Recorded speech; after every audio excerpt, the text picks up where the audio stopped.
नमस्कार, मैं हूं सौरभ शर्मा और आप देख रहे हैं ग्राउंड रिपोर्ट सीधे दिल्ली के विजय चौक से लाइव। बात करेंगे जलते उत्तराखंड की हल्द्वानी की। उत्तराखंड के इतिहास में कभी हल्द्वानी जैसी हिंसा नहीं हुई जब कल घंटों तक उपद्रवियों ने पूरे शहर को अपने कब्जे में लिए रखा। 8 घंटों तक बनफूलपुरा इलाके का एक एक चप्पा चप्पा उपद्रवियों के कब्जे में था। हर गली कूचे में छतों के ऊपर से बस पत्थर बरस रहे थे।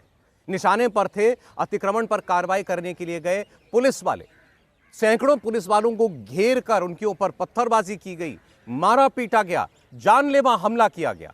इन पुलिस वालों ने कैसे अपनी जान बचाई, इसमें कैसे पुलिस वाले और बड़े बड़े अफसर तक घायल हुए, इसमें कैसे हिंसा में कुछ लोगों की मौत भी हुई, और अब बाहर निकलकर वापस जब पुलिस लौटी है तो इन उपद्रवियों का इलाज कर रही है।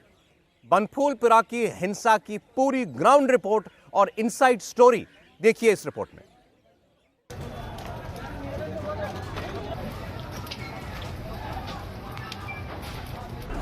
हल्द्वानी में साजिश की आग किसने लगाई?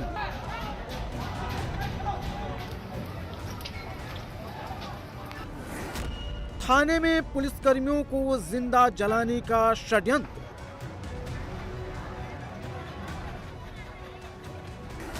पेट्रोल बम से हमला, उपद्रवियों के आतंक से हल्द्वानी दहला।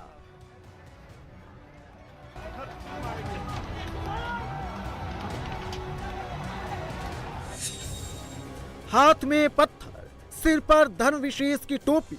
हल्द्वानी को हिंसा की आग में झोंकने वाले एक एक उपद्रवियों को पहचान लीजिए।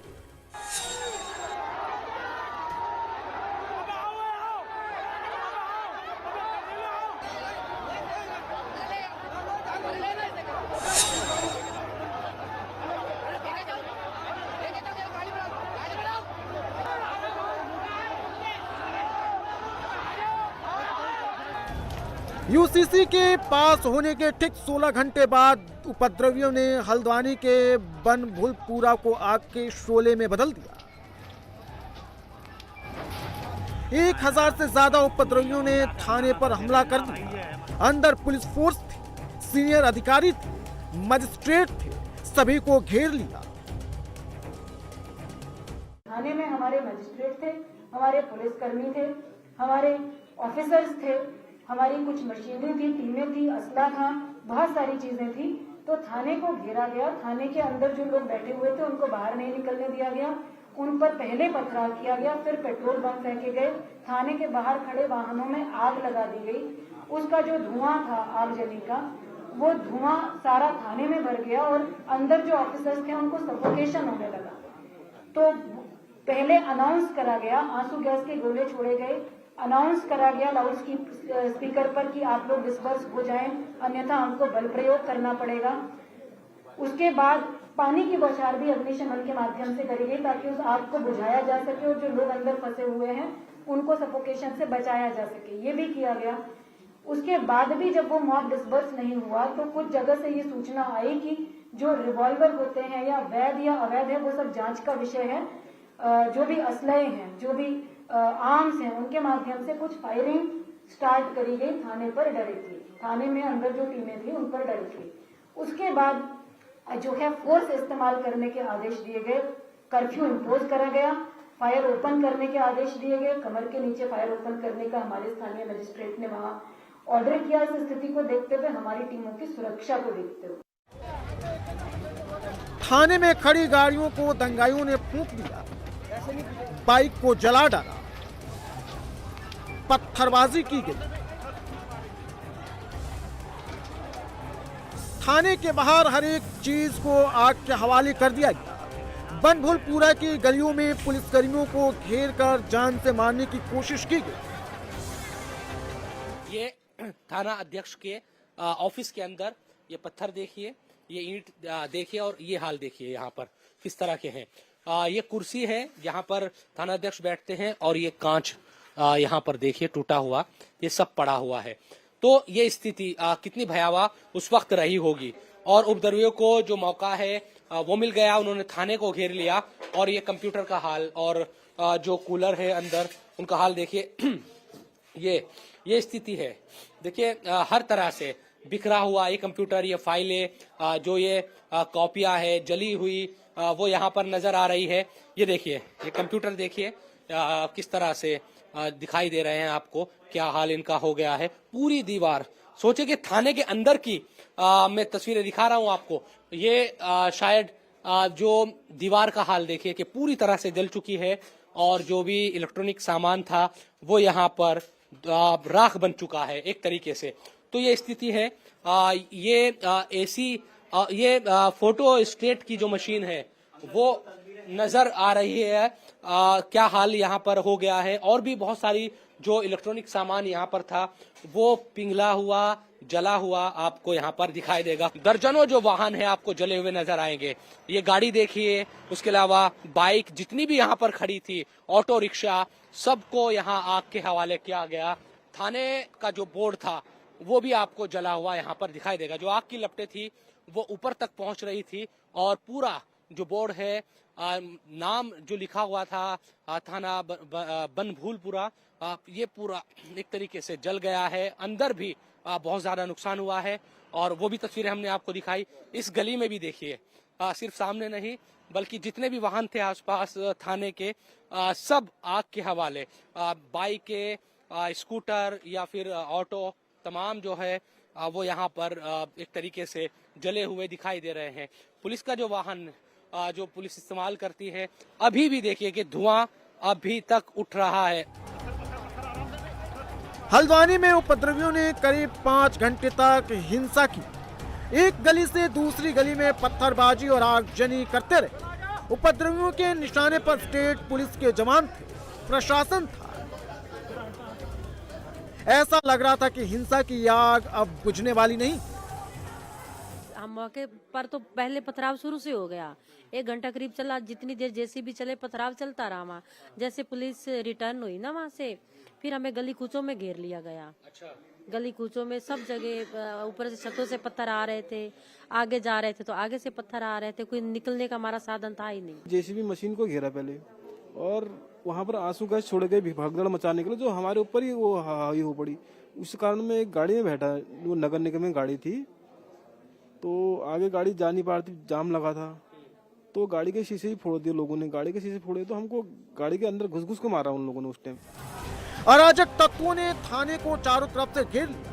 उपद्रवी थाने का नामो निशान मिटाने आए थे। उपद्रवी थाने की एक एक ईंट उखाड़ने के इरादे से आए। थाने में ही पुलिस कर्मियों को जिंदा जलाकर मारने के मकसद से आए थे। जो मॉब था वो इस स्ट्रक्चर को बचाने की कोशिश नहीं कर रहा था।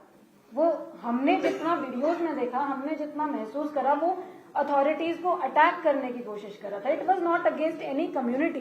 ये जो मॉब था, जिन लोगों ने भी ये घटनाक्रम कल घटित किया है, इस मॉब का पूरा प्रयास स्टेट के जो सिंबल्स होते हैं, सिस्टम के जो एडमिनिस्ट्रेशन के जो सिंबल्स होते हैं, लॉ एंड ऑर्डर की जो व्यवस्था होती है, कानून की जो व्यवस्था होती है, उसको चुनौती देने का प्रयास था। उसको ये दिखाने का प्रयास था कि हम कानून से ऊपर हैं, जिसका प्रत्युत्तर प्रशासन और पुलिस फोर्स की टीमों ने दिया।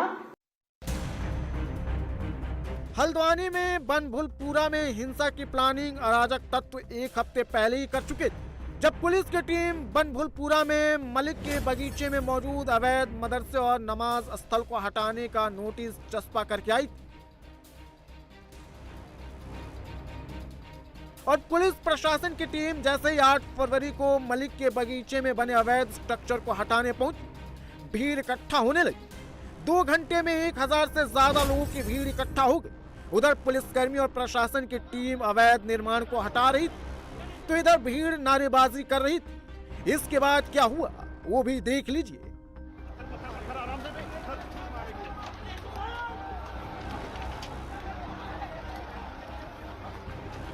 अवैध स्ट्रक्चर के आसपास मौजूद घरों के ऊपर से पुलिसकर्मियों पर पत्थरबाजी शुरू हो गई। करीब 1 घंटे तक पुलिसकर्मियों पर छतों से पत्थरबाजी होती रही।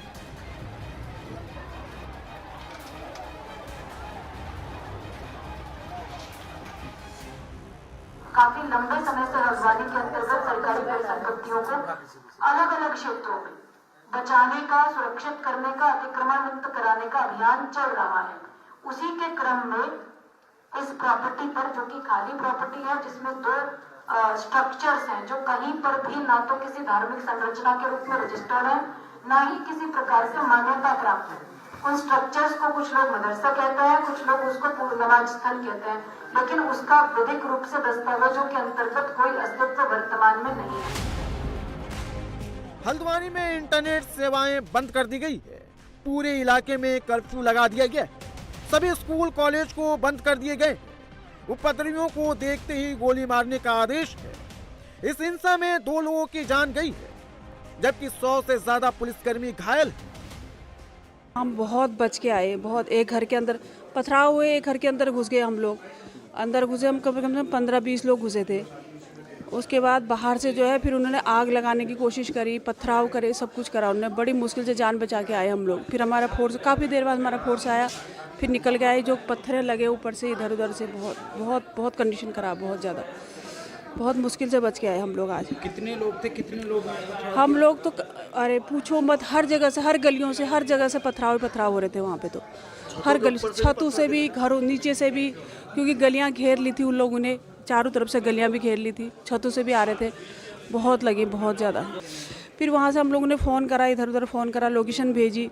वो लोग उस जिस आदमी ने हम लोगों को बचाया उसको भी गालियाँ करी उन लोगों ने। उनके मकान तोड़ दिए, उनके दरवाजे तोड़े उसने। फिर फोर्स आया हमारा, बड़ी मुश्किल से भी फोर्स, जब लोकेशन देखी फोर्स आया, उसके बाद जाके हम लोगों को बाहर निकाला। फिर हम बच के आ रहे थे तो ऊपर से शीशे वगैरह सब फेंके, यहाँ लगी, अंदर तक लग गया, पूरा पत्थर लगा, ईंट लगा, सब कुछ लगा। फिर ऊपर से भी शीशे वगैरह भी फेंके उनने, बोतलें फूकी, ईंट, और रास्ते में जो है जाम लगा दिया था। बड़ी मुश्किल से, मतलब गिरते पड़ते आए हम लोग। पुलिसकर्मियों को घेर घेर कर पीटा गया, उनकी गाड़ियों को आग के हवाले किया गया। थाने की तरफ जाने वाले सभी रास्ते को उपद्रवियों ने बंद कर दिया था, ताकि पीड़ित पुलिसकर्मी थाने तक नहीं पहुंच सके और फंसे हुए पुलिसकर्मियों की मदद के लिए बाहर से पुलिस फोर्स न पहुंच पाए।